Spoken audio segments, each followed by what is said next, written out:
Imagine um rei poderoso, famoso por suas vitórias e sua lealdade a Deus, mas agora velho e enfraquecido, incapaz de se aquecer até mesmo com os cobertores mais grossos. Então é tomada uma decisão surpreendente de trazer uma jovem virgem ao rei para aquecê-lo nestes últimos dias. Realmente aconteceu. Quem era essa garota? Ela era apenas uma serva ou algo mais, talvez uma concubina. A história de Abisag, a virgem que aqueceu o rei David, é cheia de mistérios e detalhes pouco conhecidos, o que pode transformar nossa visão sobre esse episódio. Se você está curioso para saber quem foi Abisag e o que realmente aconteceu entre ela e Davi, deixe seu like, inscreva-se no canal e junte-se a nós na exploração dessa fascinante história bíblica. Antes de se tornar rei, Davi era simplesmente um jovem pastor e um músico talentoso conhecido por suas habilidades com a harpa. No entanto, foi ao matar o gigante filisteu Golias que ele realmente ganhou fama. Armado apenas com uma funda, uma arma primitiva usada para jogando pedras, pedaços de metal ou barro, Davi derrotou o guerreiro que todos temiam. Esse feito extraordinário aconteceu quando Davi ainda era muito jovem, mas ele já demonstrava muita coragem e fé inabalável em Deus, qualidades que marcariam seu futuro como líder. A jornada de Davi é cheia de momentos cativantes, desde seu início humilde até sua ascensão ao trono e sua morte. Mas hoje o foco de nossa história não será apenas em Davi. Se você deseja conhecer todos os detalhes de sua história, deixe um comentário e produziremos um vídeo especial contando tudo sobre ele. Após sua vitória contra Golias, Davi se tornou um herói nacional e ao longo dos anos foi aclamado como o rei de Israel. Como rei, ele unificou as tribos do norte e do sul de Israel do Sul sob seu reinar, um ato histórico que trouxe estabilidade e identidade ao povo israelita. Ele estabeleceu Jerusalém como sua capital e nomeou a cidade de David, um gesto que fez da cidade um símbolo de sustentabilidade para as gerações vindouras. David também é reconhecido pela sua aliança com Deus, um relacionamento que levou à promessa de Deus de um trono eterno para seus descendentes. Como parte dessa herança espiritual, Davi compôs numerosos salmos, orações e cânticos que constituem o livro dos Salmos, uma obra que moldou a devoção e espiritualidade de Israel e que ainda hoje inspira milhões de pessoas. A história de Davi é a de um rei adorador e de um homem segundo o coração de Deus, cuja vida ainda ressoa através dos séculos. O fim do reinado de David, marcado pelo peso dos anos, revela um período de vulnerabilidade e transição que mesmo os maiores líderes devem enfrentar. David, o guerreiro corajoso que derrotou Golias e consolidou Israel numa potência regional, agora enfrentando a África de idade e limitações impostas pelo seu estado físico. Esta fase final de sua vida e de seu reinado é descrita com precisão no início do livro dos Reis, onde se diz que Davi não conseguia mais se aquecer mesmo coberto com um casaco. 1 Reis 11, 1-4. Este detalhe na aparência simples revela claramente o seu estado físico de vigor anterior, deu lugar à fragilidade, e o homem que outrora foi um jovem intrépido precisava agora de ajuda para realizar as tarefas mais básicas da vida cotidiana. Embora o relato bíblico não detalhe com precisão os sintomas de David, para além do frio constante e fraqueza, é provável que sofresse de condições relacionadas com o envelhecimento, tais como diminuição da massa muscular, má circulação sanguínea e talvez até doenças degenerativas frequentes nos idosos. Estes afetos impediram-no de manter a atitude enérgica e combativa que marcará o seu reinado ao longo do tempo. A saúde de David tornou-se uma preocupação não só para ele, mas para todo o reino. Os seus súbditos, percebendo a sua fragilidade, tomaram uma decisão singular: virgem que pudesse acompanhar o rei e aquecê-lo durante suas noites frias. Esta descrição se encontra no primeiro livro dos Reis, capítulo 1, versículo 2-4. Seus servos lhe contaram que uma jovem virgem era procurada para o rei nosso senhor, que estará ao seu serviço. Ela ficará ao lado do rei e irá aquecê-lo. Eles procuraram em todo o território de Israel por uma jovem muito bonita e encontraram Abisag, o tsunami, que a trouxeram ao rei. Assim, Abisag, uma linda jovem de Sunem, foi escolhida para realizar esta tarefa. Embora seu papel fosse limitado aos cuidados físicos, sua apresentação à corte simbolizou o fim do Ner. David, o pastor On, como rei, o líder que unificou Israel e garantiu que sua prosperidade agora dependia da juventude de outros para fique no poder quente. Os escritos do primeiro rei 1:34 indicam que Abisag foi escolhido precisamente por suas qualidades, sua pureza e sua juventude, simbolizando não apenas a beleza externa, mas também o frescor de uma vida ainda intacta e vigorosa. A seleção de Abisag, portanto, implicou uma combinação de qualidade física e emocional que ela traria ao rei durante seus dias de fragilidade. A chegada de Abisag à corte marcou sua presença não apenas como cuidadora, mas também como figura trazendo uma nova dinâmica em torno de David. Seu local de nascimento estava localizado na região da tribo Issacar, no norte de Israel. Embora pouco mencionado nas escrituras, Sunem tinha um importante valor cultural como uma cidade rural, pacífica, longe do tumulto das grandes cidades. Esta origem modesta de Abissag sublinhou que ela não vem de uma origem social elevada onde não tinha ambições políticas, reforçando assim a sua imagem de pureza e autenticidade. A relação entre David e Aissag constitui um aspecto delicado e significativo do último período do reinado de David, refletindo tanto a complexidades da corte que a natureza de um vínculo baseado no respeito e no cuidado. Abissag foi escolhida para ser a cuidadora de Davi e seu papel era garantir o conforto e o bem-estar do rei nestes dias de fraqueza, cumprindo uma missão sem envolvimento íntimo ou romântico. Embora alguns possam ter assumido que Abissag era a concubina de David, a Bíblia é clara, embora ela estivesse ao lado de David nestes últimos momentos, o relacionamento deles não envolvia qualquer vínculo conjugal. Cumpria uma função específica de aquecer e fazer companhia ao rei, ajudando a preservar a sua saúde e dignidade. A ausência de qualquer intimidade entre eles evidencia uma relação marcada pela formalidade e respeito mútuo, onde o cuidado de Abissag foi apreciado com reverência por David e ele a tratou com dignidade que lhe devia. Esse respeito que David demonstrou para com Aissag, tão evidente dentro do tribunal, refletiu a atenção que ele prestou a esta jovem que o ajudou em sua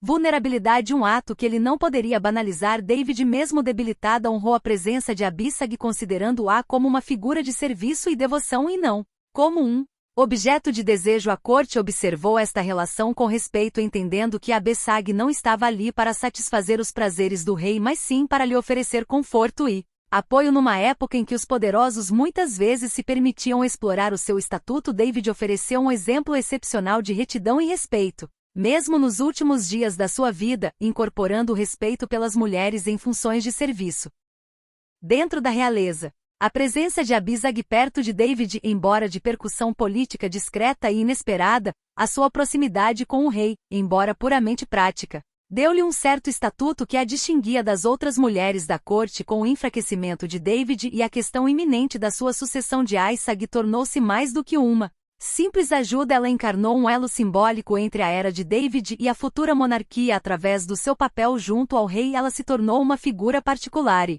indiretamente marcada pela importância nesta transição de poder. Para este estágio, é útil parar um momento para refletir sobre as origens dos problemas que varreram o reino de Davi. Representou as profundas consequências de seu afastamento temporário do caminho de Deus por causa de seu pecado. A história do pecado de Davi com Bezabé é uma das mais cenas comoventes e intensas de sua vida, ilustrando tanto sua falibilidade humana quanto a gravidade das consequências divinas, mesmo em caso de arrependimento.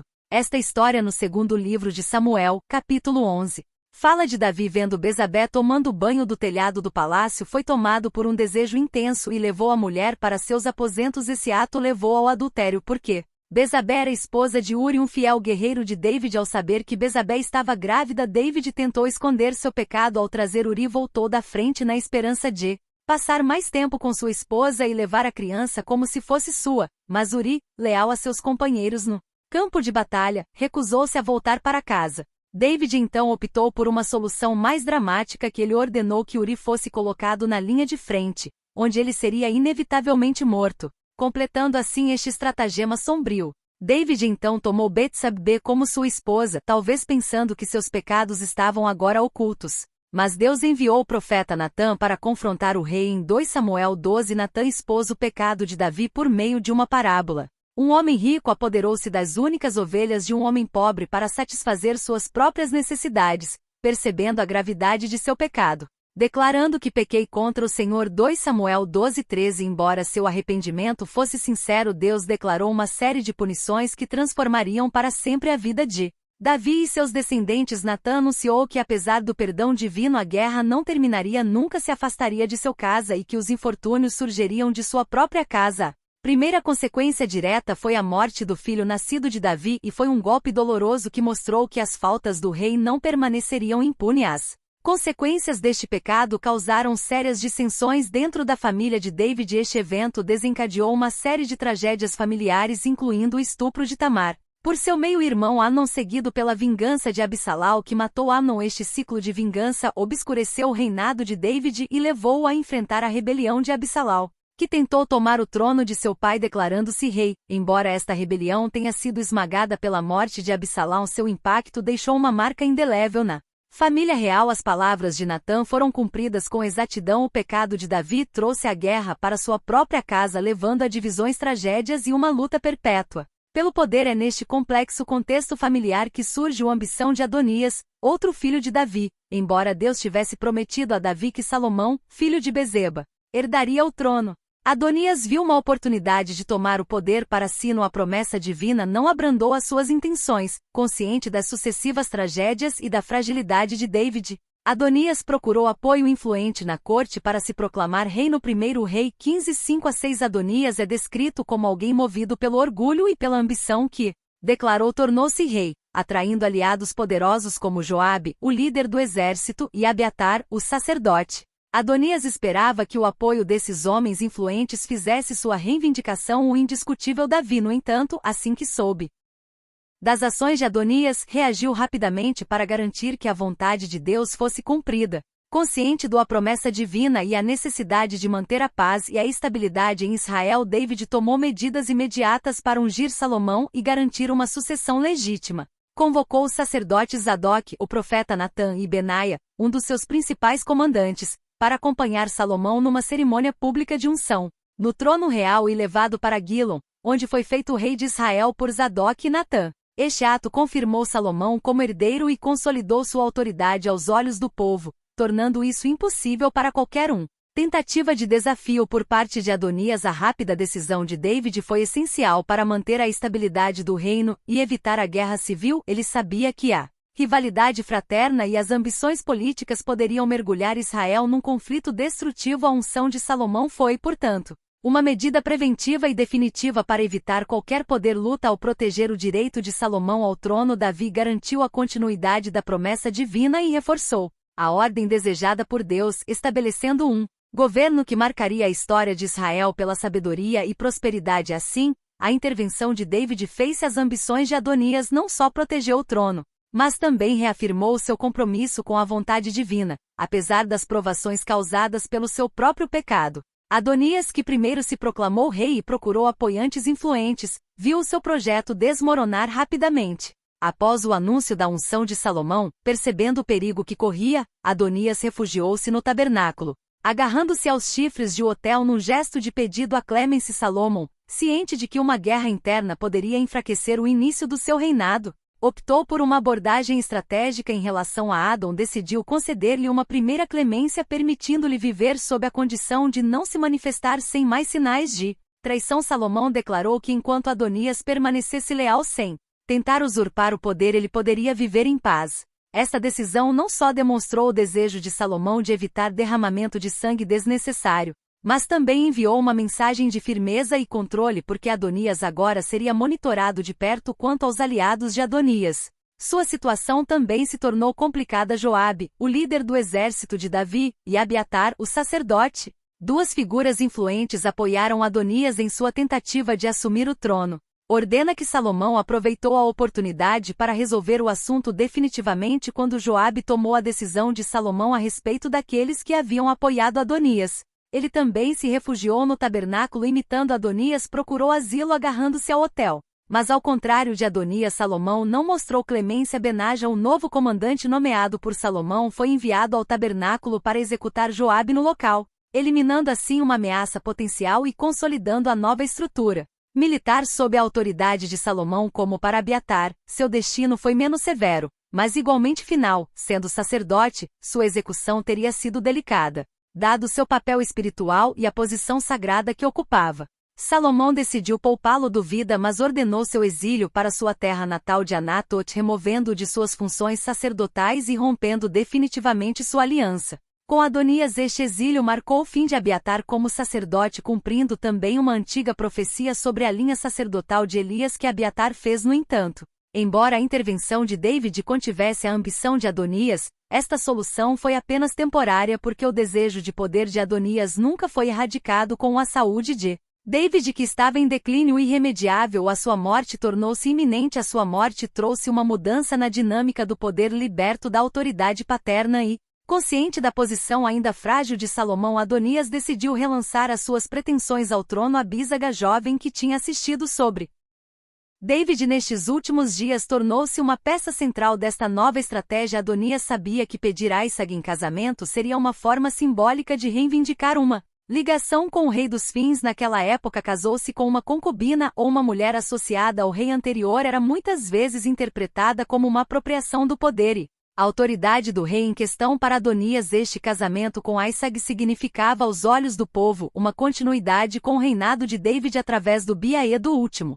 Pessoa próxima do rei. Adonias, usando sutileza, não fez seu pedido diretamente a Salomão, ele se aproximou da mãe de Salomão, Bezabé. Esperando que ela não entendesse todo o alcance do seu pedido, Adonias aproximou-se dela com aparente humildade, pedindo a Bezabé que intercedesse por ele junto a Salomão, como se fosse simplesmente um desejo pessoal. Ele contava com a influência de Betsabé e com o fato de que ela não faria interpretar o seu casamento com Abisag como uma estratégia política. No entanto, este gesto de Adonias escondeu muito mais do que palavras.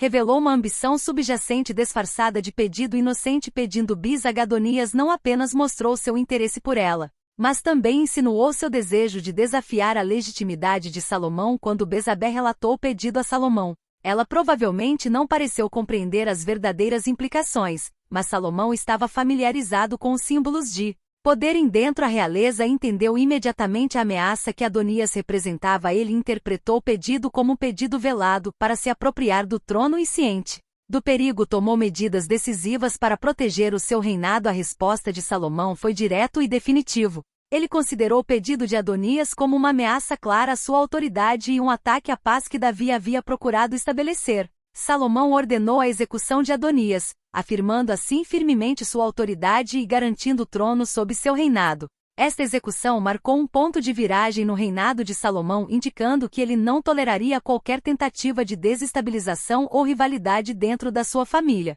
As consequências deste acto foram profundas. A execução de Adonias eliminada uma ameaça direta ao trono e enviou uma mensagem forte a todos aqueles que pudessem ter intenções semelhantes, embora a Bíblia não mencione o destino de Abisag após o pedido fatal de Adonias. A ausência de história sobre ele ilustra o papel muitas vezes transitório que muitas figuras de a corte atuou no cenário político. Ao contrário dos grandes protagonistas das histórias bíblicas, Abisag não buscou glória nem influência. Ela foi simplesmente chamada a servir e, ainda assim, seu serviço discreto teve profundas repercussões na sucessão de Israel. Uma mensagem espiritual que vai além dos acontecimentos terrenos no plano divino. Os papéis pequenos ou aparentemente insignificantes têm grande valor. Abisag, jovem de Sunem que veio aquecer o rei e lhe oferecer companhia, aceitou com humildade um destino que ela não havia escolhido e assim se tornou uma parte discreta, mas essencial da história de Israel. Ela era uma serva sem ambição pessoal, notável não por sua autoridade, mas por sua juventude e sua devoção. Sua história revela o valor que Deus dá até mesmo nos menores atos de serviço, ilustrando que qualquer pessoa, independentemente de sua posição ou importância aparente, talvez tenha sido usada para cumprir seus desígnios. Como Abisag, outras mulheres desempenharam papéis intermediários em momentos críticos, garantindo a continuidade e a estabilidade da história do povo de Deus. Um exemplo notável é o da mulher sunamite que hospedou o profeta Elsei em sua casa. Embora seu nome não é mencionado, ela é descrita como uma mulher de fé e hospitalidade que reconheceu no Eliseu um homem de Deus com seu marido. Ela montou um quarto em sua casa para recebê-lo sempre que passou na região de Sunem. Este ato de hospitalidade tornou-se uma ponte ligando esta mulher ao poder profético do Eliseu. Mais tarde, esta relação foi decisiva porque permitiu que o tsunami recebesse o milagre da ressurreição de seu filho pelas mãos do Elísio. 2 Reis 48:37. A sunamita tornou-se assim um elo na cadeia de continuidade profética e revelação divina, testemunhando a bondade de Deus em tempos difíceis. Como Abisag, sua história mostra como uma mulher sem nenhum poder ou autoridade aparente foi instrumento de uma importante transição espiritual. Outro exemplo significativo é o de Tamar, uma mulher que enfrentou um contexto de injustiça familiar e social para garantir seus direitos e os seus descendentes. Ela entra na história como a esposa de Iri, o filho mais velho de Judas, filho de Jacó. Desde o início Tamar é confrontado com provações dolorosas e morre sem deixar descendentes e de acordo com a tradição de Levira o próximo irmão Onan deveria lhe dar descendência. Mas Onã, recusando-se a compartilhar sua herança, não cumpre seu dever e por sua vez morre diante desses acontecimentos, se vê sem esperança de descendentes para perpetuar a linhagem. Judas, seu sogro lhe promete que seu filho mais novo, Sheia, se casará com ela quando tiver idade suficiente, porém, por temer pela vida dela, Judas não cumpre sua promessa. Deixando Tamar abandonada e sem solução neste momento Tamar dá um passo ousado determinada a cumprir seu papel na linhagem de Judas e obter a justiça que é dela. Ela se disfarça e se faz passar por prostituta para ter um relacionamento com Judas. Tamar engravida de Judas, um arriscado e polêmico ato, mas que testemunha sua coragem e seu compromisso em preservar os descendentes de Judas, um dos filhos de Israel. O resultado inesperado desta união entre Tamar e Judas foi o nascimento dos gêmeos Pere e Zera, com Pere tornando-se o ancestral da linhagem que levaria séculos depois a Davi e finalmente a Jesus. Portanto, a ação de Tamar, longe de ser simplesmente uma manobra ou um ato de astúcia, foi um meio de garantir o cumprimento das promessas de Deus feitas a Abraão, Isaque e Jacó de que os descendentes de Israel seria numeroso e abençoado. Tamar então se tornaria uma figura essencial no plano de Deus, sua determinação e coragem permitiriam que a linhagem messiânica continuasse até chegar ao rei Davi e, finalmente, ao Salvador. O impacto de Tamar é tal que ela é mencionada na genealogia de Jesus em Mateus 13, uma honra raramente concedida às mulheres na tradição genealógica judaica. A sua inclusão nesta linhagem messiânica mostra que o seu papel, embora controverso, é respeitado e reconhecido como uma ação de justiça e continuidade da promessa divina. Tamar aparece como uma mulher que não tolera injustiças ou inação, enfrenta as circunstâncias com coragem e mesmo dentro de uma sociedade desfavorável, luta para preservar o linhagem. Sua história testemunha a maneira como Deus usa pessoas prontas para agir com fé e determinação mesmo em situações adversas e aparentemente sem esperança. As histórias de mulheres como a Sunamita e Tamar ressoam na história de Aissag porque todas de uma forma ou de outra momentos marcados de transição e continuidade na história bíblica. Embora suas histórias ocorram em diferentes contextos e tempos, revelam como Deus valoriza e usa pessoas comuns em momentos-chave que, muitas vezes, são sem brilho, mas com impactos duradouros. Abisag, ao lado de Davi em seus últimos dias, carrega um simbolismo semelhante ao de Tamar, que garantiu a linhagem real, e do Tamite, que trouxe a presença profética de Deus para sua casa. Essas três histórias mostram que na Bíblia a mão de Deus atua através de pessoas que aceitam o seu papel com humildade e fidelidade no nosso próprio caminho. Pode haver momentos em que a vida pareça sem rumo ou quando os nossos sonhos e os nossos esforços pareçam perdidos no meio das dificuldades e da desilusão. É fácil nestes momentos sentindo-nos esquecidos ou pensando que nossa vida não tem impacto, mas as vidas de Tamar e Aissag nos mostram que Deus não atua apenas em grandes obras ou eventos espetaculares, mas também em momentos discretos, em detalhes ocultos e nas escolhas que aparentemente significam tudo. Como Tamar, que enfrentou adversidades e injustiças sem saber que se tornaria um elo essencial na linhagem de David e do Messias, ou Abisag, que de forma humilde e silenciosa esteve com o rei David nestes últimos dias e assim marcou a transição para o reinado de Salomão. Nós também podemos desempenhar papéis importantes, mesmo quando não os percebemos. O que hoje nos parece um passo sem sentido pode, na realidade, fazer parte de uma história de transformação e de alegria onde Deus nos prepara para algo além do que podemos ver ou imaginar. Deus não se afasta de seus planos para cada um de nós, e mesmo que pode parecer um período de espera de monotonia ou dificuldade, pode ser um passo necessário na formação de nosso caráter e nos preparar para esse que vem. Nosso valor para Deus não está em grandes feitos nem na aprovação dos outros, mas na nossa disposição de servi-lo com fidelidade e coragem. Assim como Tamar e Abisag, mesmo em situações exigentes, cada momento tem seu propósito, e confiando neste desenho, podemos tornar-se peças-chave de uma história muito maior do que podemos compreender. Por isso, mesmo que a vida hoje pareça comum, saiba que você pode fazer parte de um grande plano. Os planos de Deus são perfeitos e, assim como essas mulheres que fizeram história, você tem um papel único e valioso na grande história divina. Essa reflexão ressoa dentro de você. Você já passou por momentos em que tudo parecia monótono ou sem direção, mas então você percebeu que era parte de um plano maior em sua vida. Compartilhe suas experiências nos comentários e conte-nos como você percebeu a presença de Deus mesmo em momentos de espera ou dificuldade. Adoraríamos ouvir sua história e aprender juntos. Se você gostou desse vídeo, não esqueça de deixar seu like e se inscrever em nosso canal para você não perder nada. Isso nos ajuda a continuar compartilhando histórias e reflexões bíblicas inspiradoras com você. Obrigado por sua presença. Deus o abençoe.